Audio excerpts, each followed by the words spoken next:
Bonjour à toutes et à tous. C'est très impressionnant de se retrouver sur cette scène. Je vais vous dire quelques mots avant de dérouler le programme de la bande dessinée sur justement ce marché de la bande dessinée. Éric Garnier vous a dit ce matin que le marché du livre était en progression, et la jeunesse aussi. Ce n'est pas le cas pour la bande dessinée. Alors qu'est-ce qui se passe ? En quelques mots, la bande dessinée, c'est le second segment du marché du livre. C'est un marché qui représente à peu près 22%, et il recule de 12% sur ce début d'année. Alors pourquoi ? Eh bien, tout simplement, les mangas, qui ont connu une croissance mais incroyable sur les dernières années, reculent de 12% par rapport à l'année dernière. Et comme c'est un segment qui représente à peu près 40% du marché, eh bien, c'est ce qui tire le marché de la BD vers le bas, alors que la bande dessinée hors manga est tout à fait stable. Cette stabilité, d'ailleurs, elle est due à l'importance du fond, et comme vous le savez, la chance que nous avons en ce moment, c'est que les ouvrages du fond connaissent toujours une très bonne progression. Et concernant le groupe Madrigal, qui est le 5e groupe en termes de part de marché sur la bande dessinée, eh bien, nous sommes en croissance, nous sommes en légère croissance, alors que la majorité de nos concurrents sont en recul. Voilà. Alors, comment va se dérouler maintenant cette fin de matinée, ce début d'après-midi ? Je sens Thierry Laroche extrêmement impatient de présenter son programme dans quelques instants, le programme donc, de Gallimard Bande Dessinée. Il sera suivi ensuite d'une jeune maison, Oxymore. Pour les privilégiés qui étaient à Angoulême, ils ont pu entendre Mourad Boudjelal et Clotilde Vu présenter une partie de leur ligne éditoriale. Là, ils vont voir tout le programme de la fin d'année. Et nous reprendrons avec Casterman. Ensuite, nous avons Futuropolis et 2 maisons d'édition concluront notre journée. De Noël Graphique, suivi de Sarbacane. Et c'est une coïncidence, mais ces 2 maisons vont fêter en juin leurs 20 ans. Voilà, je vous souhaite une très bonne réunion à toutes et à tous. Et sans plus tarder, je passe la parole à Thierry. Merci Bruno. Nicolas Leroy et moi-même allons donc vous proposer quelques titres de la fin d'année pour le label Gallimard Bande Dessinée. Et nous aurons le plaisir d'avoir à nos côtés 2 auteurs, Jean-Philippe Arouvigno et Stéphane Melchior, qui sont 2 grands raconteurs d'histoire. Et dans une bande dessinée où souvent l'image est toute puissante, pour nous, il était intéressant d'entendre aussi ceux qui écrivent les histoires. Ça a toujours été pour nous une préoccupation première. Mais on commence tout de suite par Alessandro Tota, qui nous parle de son livre au beau titre « L'illusion magnifique ». Merci, bonjour. Oui, Alessandro Tota. Donc, Alessandro Tota est un auteur complet pour ce livre. C'est un auteur italien. Il a cofondé la maison d'édition italienne Canicola il y a une quinzaine d'années, qui a contribué à faire émerger toute une nouvelle scène italienne. Depuis, il a publié des livres, notamment chez Cornelius, comme Charles ou Fratelli. Et ici, il propose un grand récit, vraiment au souffle romanesque, intitulé donc L'illusion magnifique. Et il nous a envoyé une petite vidéo pour présenter lui-même ce très beau travail. Bonjour à tous, moi c'est Alessandro Tota et je suis là pour vous parler un peu de mon livre qui sortira chez les éditions Gallimard qui s'appelle L'illusion magnifique. Alors, L'illusion magnifique, c'est un roman graphique dont le premier tome c'est assez grand, c'est 250 pages et raconte l'histoire de la naissance de l'industrie des comics aux États-Unis. C'est le moment entre 1938 et 1954 où il y a l'explosion de la bande dessinée de super-héros. Donc l'industrie de la bande dessinée américaine telle qu'on la connaît aujourd'hui commence à prendre sa forme.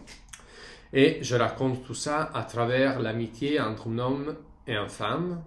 Donc un dessinateur de bande dessinée italo-américain qui s'appelle Frank Battarelli et une fille qui vient de l'intérieur des États-Unis qui s'appelle Roberta Miller, c'est son pseudonyme.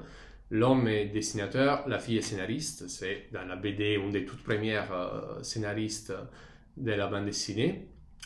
Et à travers leur amitié, on raconte la naissance de cette industrie, l'évolution sociale et politique des États-Unis.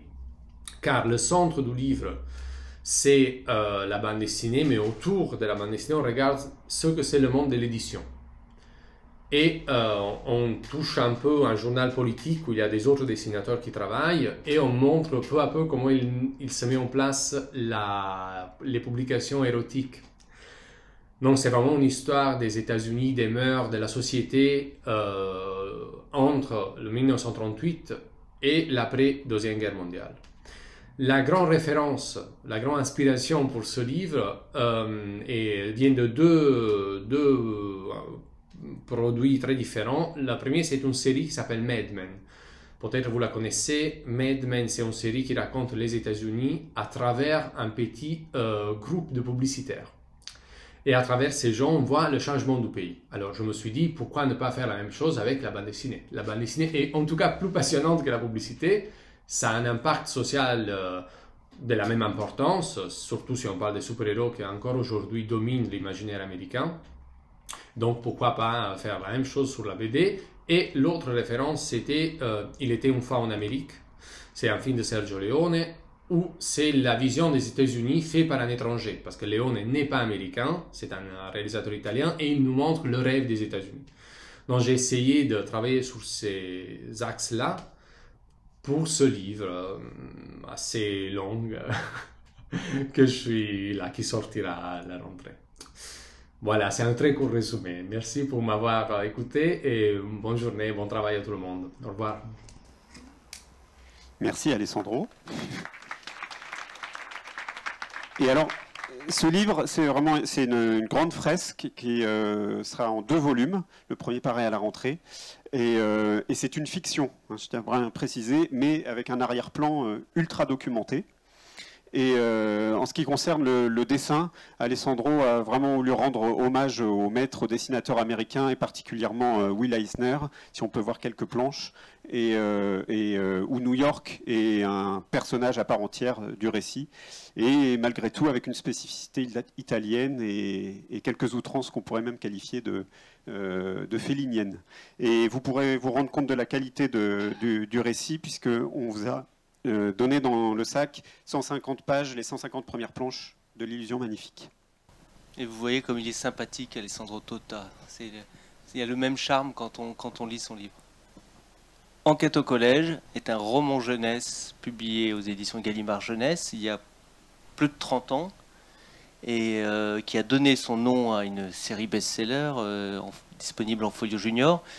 De ce volume-là, on a vendu 800 000 exemplaires, plus de 800 000 exemplaires. Son auteur Jean-Philippe Arovigno est donc une star de la littérature jeunesse. Il est aussi éditeur chez Gallimard Jeunesse. Il anime les ateliers d'écriture de la NRF pour la jeunesse. Il a également signé des livres de littérature adulte, notamment dans la collection Blanche. Et il nous fait le plaisir d'être avec nous. Jean-Philippe.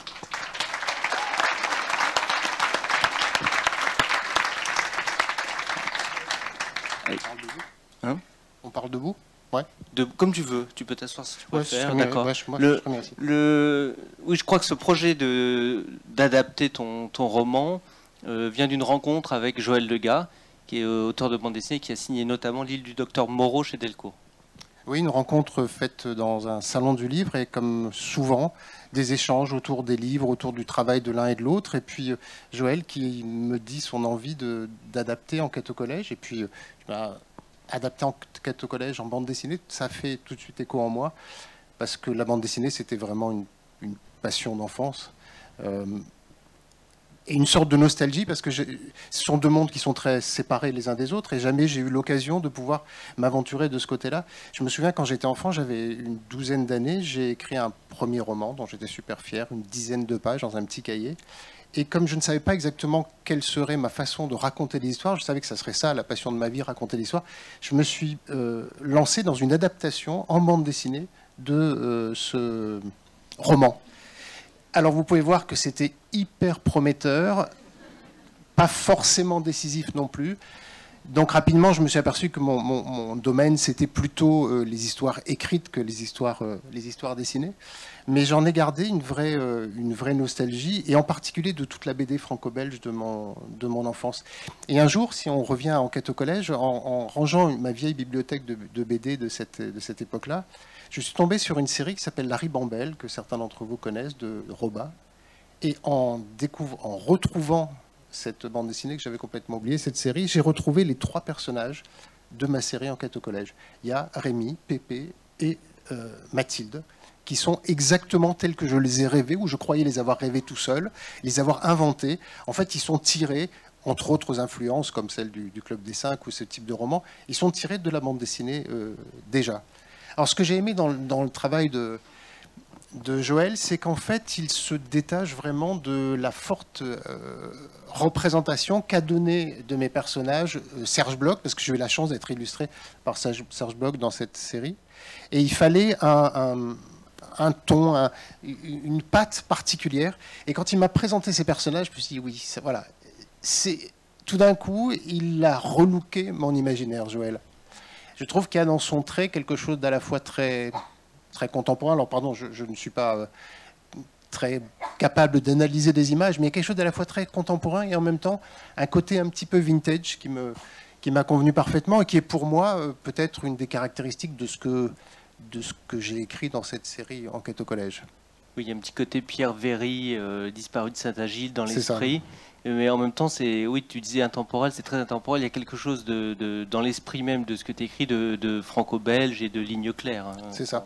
Et cette ligne claire de la bande dessinée, moi j'ai l'impression étrangement que ça a influencé tout mon travail d'écriture et que dans le domaine de la jeunesse, ce que je cherche, c'est cette ligne claire une langue qui serait, une façon de raconter qui serait une ligne claire romanesque et pas BD. Donc voilà, j'ai adoré participer à ça. Alors ma participation est modeste parce que je me suis contenté d'accompagner le découpage et puis surtout de dialoguer cette bande dessinée. Mais c'est vraiment un premier pas dans ce domaine-là et j'espère que j'aurai l'occasion de me plonger davantage dans ce monde qui me fascine et peut-être de poursuivre dans l'adaptation de cette série. On espère bien. Merci. Merci à tous.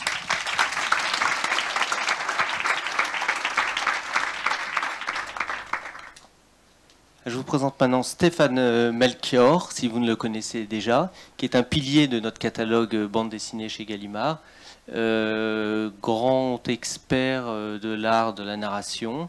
Par ailleurs, je crois que tu œuvres beaucoup comme directeur d'écriture, c'est comme ça qu'on dit dans l'animation. Et puis, on le voit, dans les traits caractéristiques de ton travail, il y a le goût de la littérature et de l'adaptation. Voilà, là, on voit différentes bandes dessinées que tu as adaptées, les premières de Philippe Pullman, Gatsby de Scott Fitzgerald, Typee de Melville. Une de tes caractéristiques, je trouve, c'est d'avoir un véritable sens de l'image qui te permet en quelque sorte d'écrire les images dans une collaboration souvent très étroite avec le dessinateur. Et peut-être que tu pourras en parler un peu. Et ce goût de la littérature et aussi de l'Asie, une vraie passion et connaissance de l'Asie. Mais je te laisse la parole. Merci.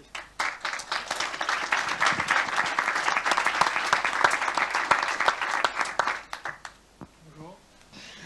L'adaptation, c'est un exercice que je pratique beaucoup, comme l'a souligné Thierry, pour le dessin animé et la bande dessinée. Pour le dessin animé, j'ai beaucoup adapté Yakari, par exemple. Et aussi, par exemple, Anna et Froga, dernièrement, avec Anouk. On a coécrit ensemble les épisodes. Voilà, donc tout a commencé en fait avec Gallimard, beaucoup. Ça a été une belle rencontre. Un double tropisme, oui, l'adaptation et l'Asie. L'adaptation, la collaboration avec Gallimard a démarré avec Gatsby le Magnifique, voilà. Vous savez tous, comme moi, on partage cette même passion du récit.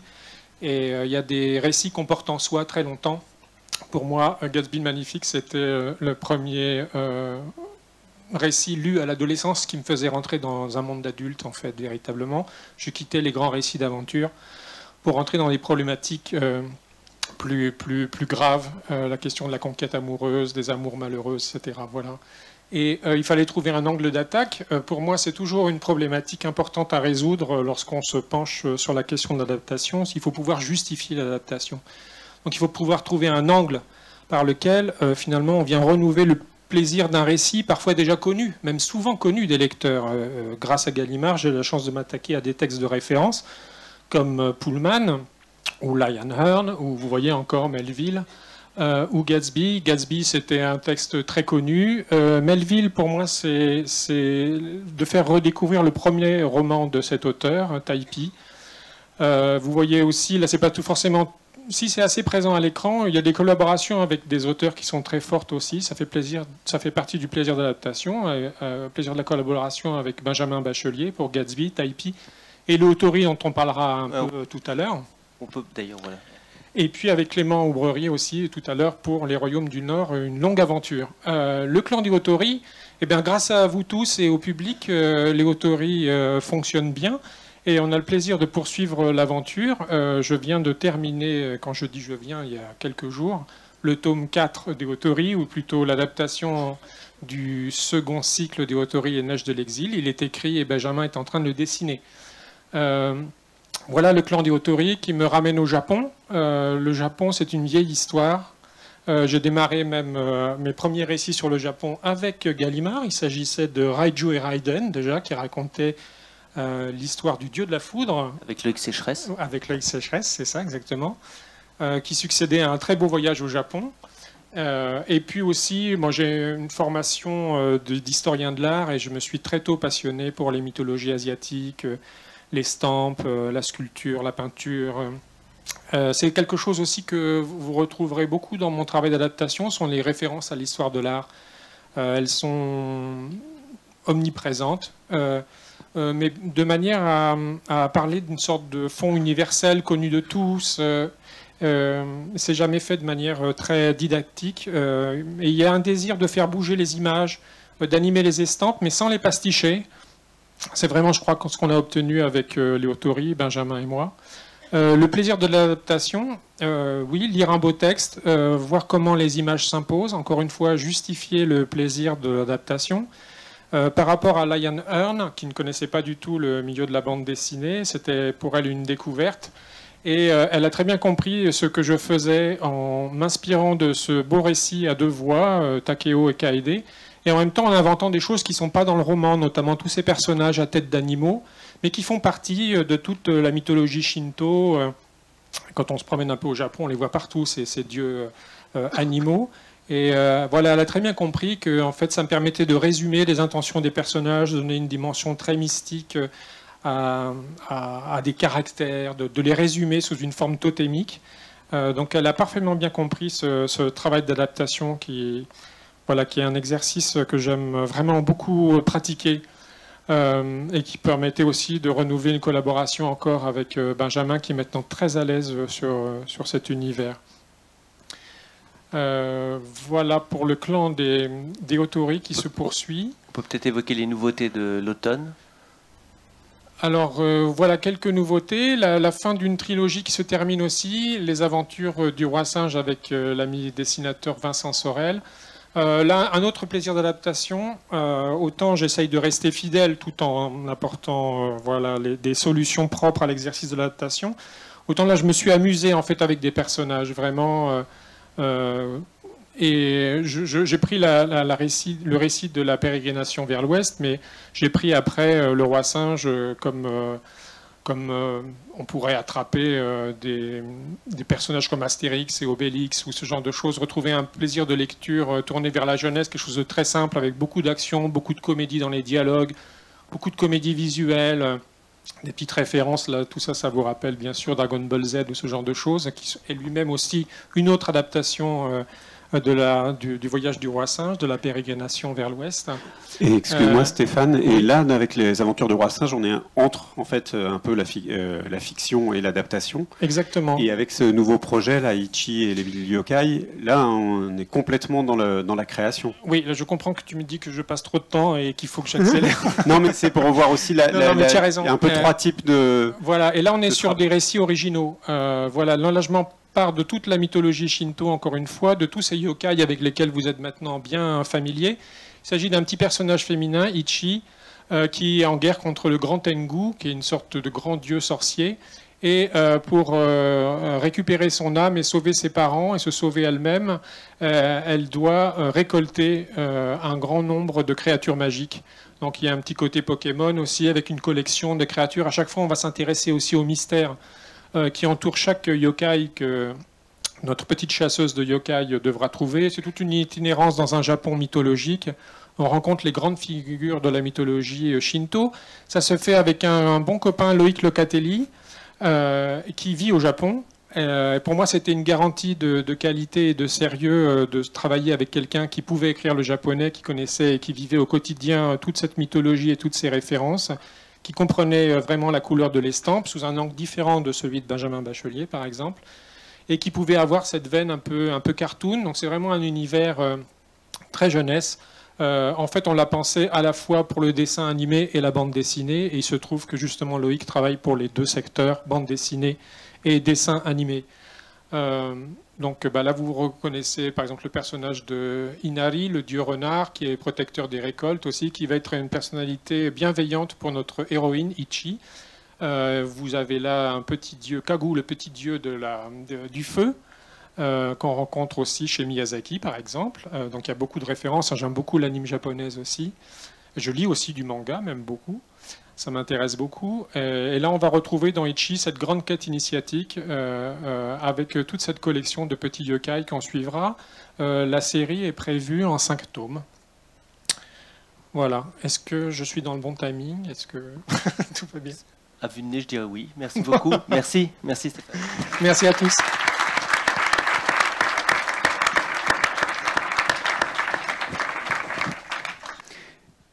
Johann Sfar, à partir du mois d'octobre et jusqu'en mai 2024, une rétrospective de toute l'œuvre de Johann Sfar au musée d'art et d'histoire du judaïsme. C'est la première fois qu'il y aura une exposition d'une telle ampleur autour du travail de Johann. Et ces carnets constitueront le fil rouge de cette exposition, et en contrepoint un peu à tous les pans de son œuvre. Young Man, c'est le 4e carnet que nous allons publier de Johann depuis janvier 2022, mais c'est aussi le 16e de ces carnets publiés. Ça aurait très bien pu être le premier, puisque la matière qui sert à ce livre, Young Man, vient de carnets qu'il a écrits entre 1993 et 2000. Des carnets à la fois journal, comme il le fait par la suite, mais carnets de dessin, remplis de tout un tas de choses. Et on suit Johann Sfar, étudiant aux Beaux-Arts à Paris, étudiant en philosophie à Nice, ne sachant pas encore que la bande dessinée sera son avenir professionnel, en tout cas il n'en est pas sûr. On le suit ensuite dans sa période d'ateliers partagés avec des gens comme Emmanuel Guibert, Émile Bravo, Lewis Trondheim ou encore Christophe Blain. Ces années d'ateliers extrêmement riches et stimulantes creusaient de ce qu'on a pu appeler la nouvelle bande dessinée, et jusqu'à l'affirmation de l'auteur tel qu'on le connaît aujourd'hui. Et on suit Johann Sfar, le jeune auteur, dans ses frustrations, ses angoisses, parce qu'il fourmille de projets avec des personnages que l'on retrouve par la suite, qui sont déjà là, mais il n'arrive pas du tout à se faire publier. Et il y a des moments vraiment drôles aussi où il a des colères même excessives envers les éditeurs qui n'y comprennent rien, qui refusent de publier, qui ne font pas leur métier puisqu'ils n'éditent pas. Et avec le recul, c'est assez drôle, mais on voit vraiment l'émergence et l'affirmation d'un auteur à l'univers vraiment extrêmement riche. Young Man. Et Johann Sfar juste rajoutera quelques textes, interviendra sur ces pages pour contextualiser aussi et pour être sûr que le récit se fasse pour le lecteur.